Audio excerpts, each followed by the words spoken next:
Well, basically what we do is we maintain the roads and the bridges. We do cleaning ditches, culverts.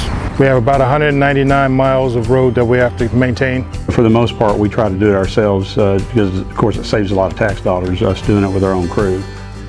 I enjoy running the blade, you know. It keeps your mind busy all the time, and it's a nice machine. I mean, it's got real good visibility. You can see almost directly under the blade with little effort to none, you know. I just like the feel of it, the independent controls up there, really.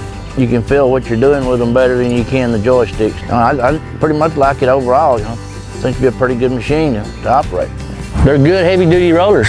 We're using them for compact roads. Better compaction, quicker compaction than what we had before, yes sir. What I like about this stuff, what the operators like, is because it's got cabs. And we use this mainly in the summertime. They like that a lot.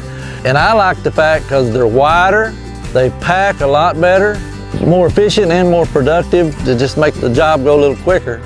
Smoother ride, pack a whole lot better. Kirby-Smith, they're friendly, they handle business. You call them, you need something, they get it to us if we need it. We just looked around for the people that we wanted to do business with, so they have great equipment, great customer service. The salesmen are phenomenal. It's a good relationship.